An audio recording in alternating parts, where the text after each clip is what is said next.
O'zbekiston teleradio kanalida Tabassum.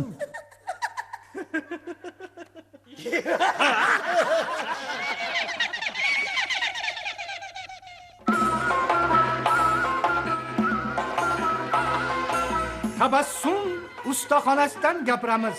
Tabassum ustaxonasidan gapiramiz. Assalomu alaykum tabassum muxlislari.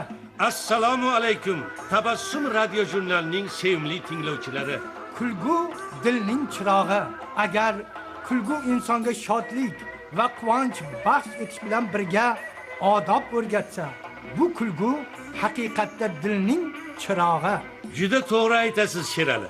Hazil, hangoma, hajviyalar bilan birga aski payrovlar ham dilga manzur. Shunday ekan Abdumarib aka, Oxunjon qiziq hangomalarni birgalikda tinglasak. Marhamat. Xo'rozlar tilidan. Nima? Xo'rozlar tilidan suhbat. Unda tinglaymiz. Marhamat. Xo'rozlar tilidan. Birinchi, inkubatsiyadan chiqqan oyog'i sariq xo'roz. Ikkinchi, xashaki xo'roz. Ularning suhbati.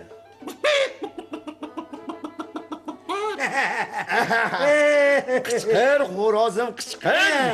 Sochi o'sib tovoniga tushgan yorim uyg'onsin. Kokillari o'sib qulog'ini to'sgan yorim uyg'onsin.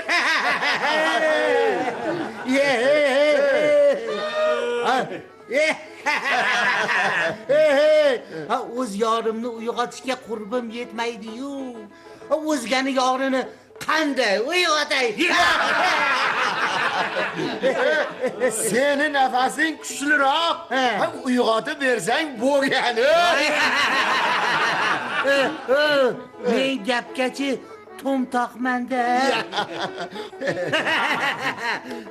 Ota-onamni tayini bo'lmasa ham, ko'rdingmi? Oyog'im sariq. Kiyik terisidan etigim. Yo'q. Agar seni fermerdan arzongina olib, qimmat pullaydigan chayqovchi bo'lmaganda, sariq etigingni qorayib qolishi aniq edi.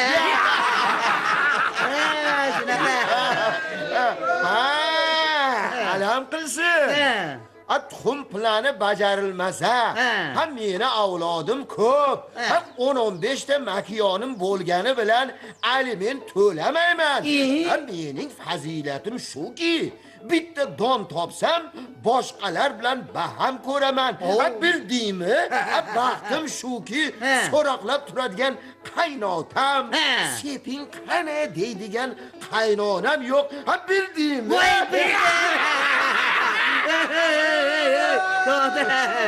Makiyonlaring donni sendan yeb, tuxumni qayerga qo'yayotgandan xabaring bormi? Men inkubatsiya xo'roziman. Bu yog'i bilan ishim yo'q.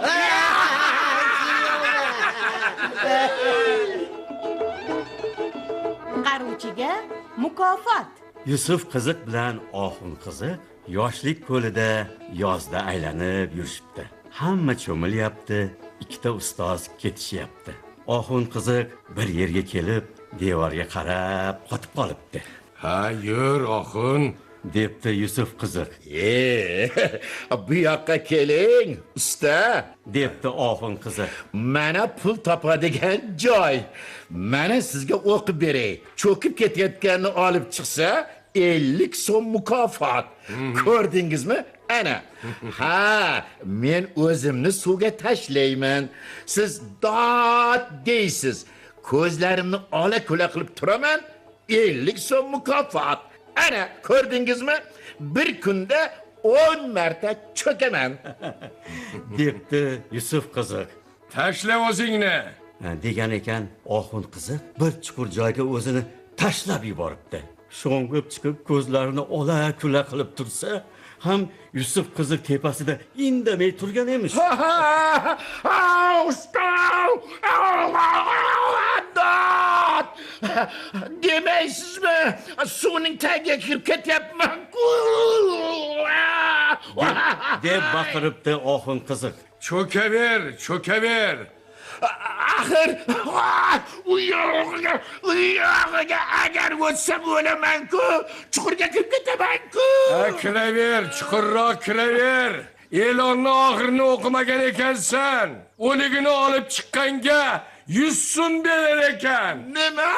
Ha, cho'kaver.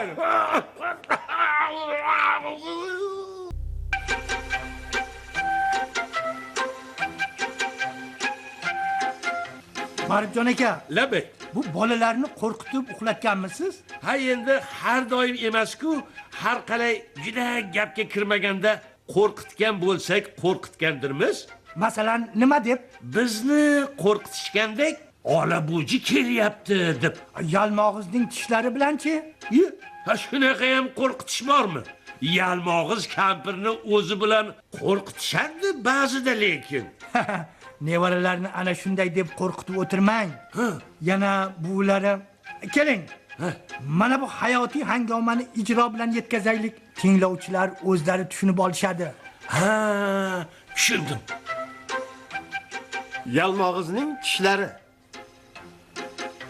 Bolalarni ertak aytib uxlatish har bir onaga odat bo'lib qolgan. Sevaraxon ham har kecha bu odatni kanda qilmaydi. 2-3 ertakdan keyin ham uxlamagan bolalarni har safar Agar uxlamasangizlar, uyimizga tishlari katta yalmog'iz kampir kelib, sizlarni yeb qo'yadi deb qo'rqitardi. Bundan cho'chib ketgan bolalarning yuragiga g'ulg'ula tushib, tezda pinakka ketishardi. Bir kuni uyga uzoq qishloqdan 70 ga kirgan onasi mehmon bo'lib keldi. Hay bolajonlarim, yetkazganiga shukr. Bir pasda katta bola bo'lib kelibsizlar-ku, ha. Buncha odobli bola bo'lishibdi-ya. Meni nevaralarim. Mana bu narsalarni sizlarga olib keldim. Bolalar bu jonisi keltirgan shirinliklarga yopirilishdi. Kun o'tib kech bo'ldi. Bu tishlari to'kilib, qoplama tishlar qo'ydirgan edi. Kechasi uni olib yostig'ini tagiga sekin qo'yib uxlatdi. Ertasiga nimadir esiga tushib, erta tongdanoq qizib bergan choyni ichibdi-yu, qishlog'iga qaytib ketibdi. Yostiq tagidagi tishlari yodidan ko'tarilibdi.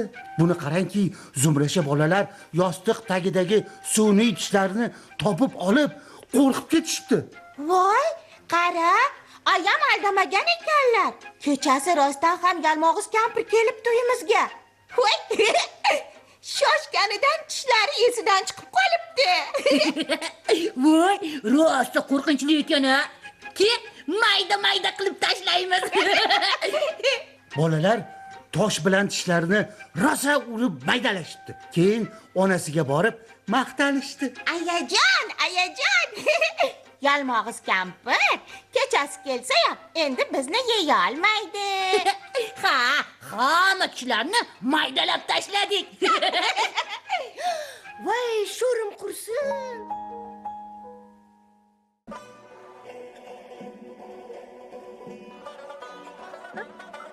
Kuling do'stlar, Umringiz uzoq bo'ladi.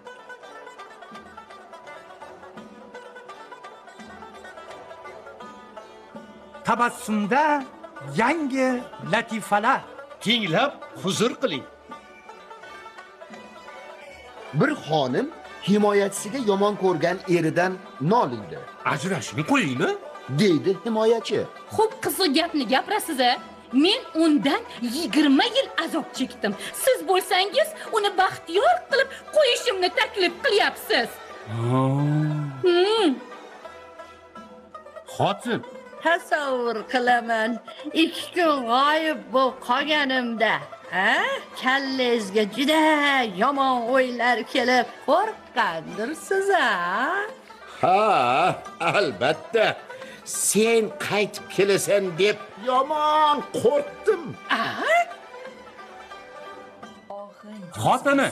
Erkaklar haqida ajoyib bir maqola o'qidim. Xo'sh. Muallifning aytishicha, uylangandan keyin erkaklar ancha aqlliroq bo'lib qolishar ekan.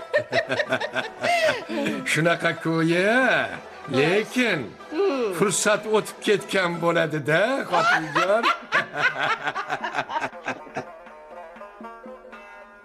Avtomobilingizni haqiqatan ham mana shu ayblanuvchi odam o'g'irlaganiga ishonchingiz komilmi?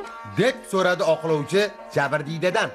Sizni nutqingizdan keyin umuman menda avtomobil bo'lganiga ham shubhalanib qoldim.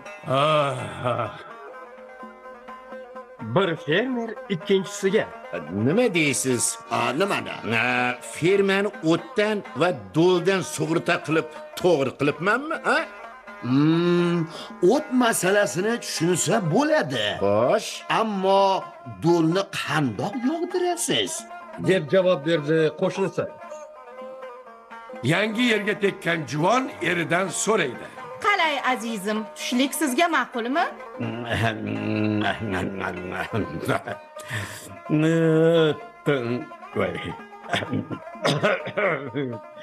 O'zi juda zo'r ekan.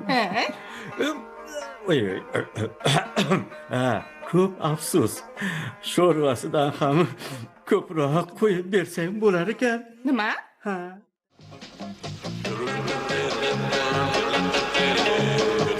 Tabassumda afandi latifalari. Tinglang, kuling va fikr qiling. Afandi yo'lda ketayotgan edi. Bir sipohi kelib undan so'radi. Qayerga ketyapsiz? Shaharga Ilgari ham shaharda bo'lganmisiz? ko'p marta bo'lganman. Qalay, bizning shahar sizga yoqdimi? Yo'q, ma'qul bo'lmadi. Qarovsiz, iflos, qimmatchilik. Odamlari qalay?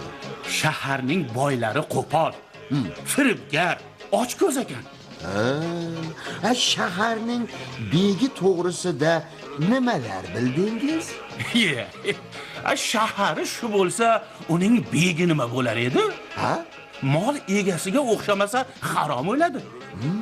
Bekni ham o'ta ketgan zolim, maishat parast odam deydilar. Sipohining quti o'chdi.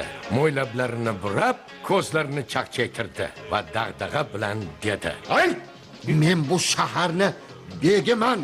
Afandi darrov so'rashgani qo'l cho'zib: Salomat bilar. Yaxshi ham shaharning begi to'g'risidagi gaplarga ishonmaganim. Nima? Ikki eshakning yuki. Bir kuni podsho, vazir va Nasriddin afandi ovga chiqishdi. Yo'lda podsho ustidagi chakmonini yechib, afandiga berdi. Buni ko'rgan vazir ham chakmonini yechib afandiga uzatdi. Podsho afandiga tegajog'lik qilib: Afandi, Labbay shohim. ustingizdagi bitta eshakni yuki bo'ldimi? dedi. Afandi darhol: Yo'q shohim. Ko'rib turibdilar-ku, ikki eshakning yuki. deb javob berdi. Nima?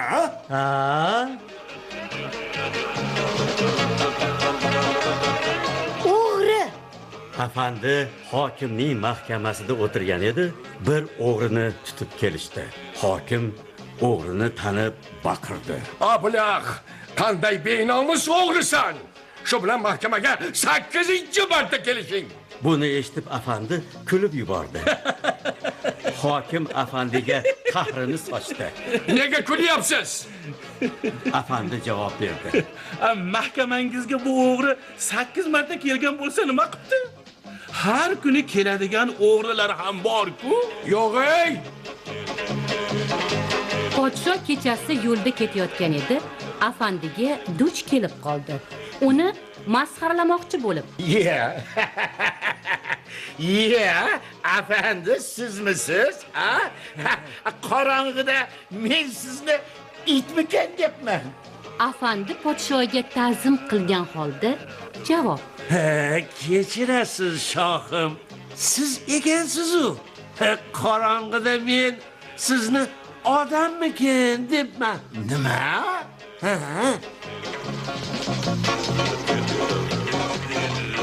Qirq makiyonga bir xo'roz. Podsho afandini izza qilmoqchi bo'lib 40 mahramiga tayinladi. qani yaqinroq kelinglar. Hammanglar lippanglarga bittadan tuxum qistirib, hovuzga sho'nginglar. Chiqishda tuxumni qo'llaringda olib chiqinglar. Xo'pmi? Hiyladan bexabar afandi 41-bo'lib hovuzga tushdi. 40 yigit bittadan tuxum ko'tarib chiqdi. Buni sababiga darrov tushungan afandi to'g'ri podshoni ro'parasiga bordi. Ikki qo'lini qanot qilib qoqdi-da, xo'roz bo'lib qichqirdi.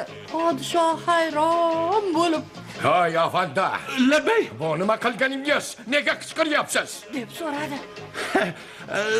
Podshohim, shuncha makonning orasida bitta xo'roz bo'lsa nima qilibdi? deb javob berdi afandi. Aziz tabassumning sevimli tinglovchilari, sizlarga shodlik va quvonch baxsh etish maqsadimiz amalga oshganidan shodmiz. Sizlarga kulgu ulashganlar muallif Sherali Hojiyev, rejissor Gulchehra G'iyosova, Ovoz operatori Sevara Yunusova, qatnashganlar Boyir Xolmirzayev, Abdug'ani Ro'ziyev, Sanobar Qodirova, Olim Otaboyev, Dilshod Soliyev, Shohida Soliyeva, Nigora Saidaliyeva, Farhod Xudoyberdiyev, Muhabbat Qoraboyeva, Soqibay Tugalov, Ahmadjon Mirzayev. Shohruh Nazarovlar ishtirok etishdi. Dasturni Sherali Hojiyev bilan Abdumarif Qodirovlar olib borishdi. yana havo mavjlarida g'oyibona uchrashguncha sog' va salomat bo'linglar. Yana havo mavjlarida g'oyibona uchrashguncha sog' va salomat bo'linglar.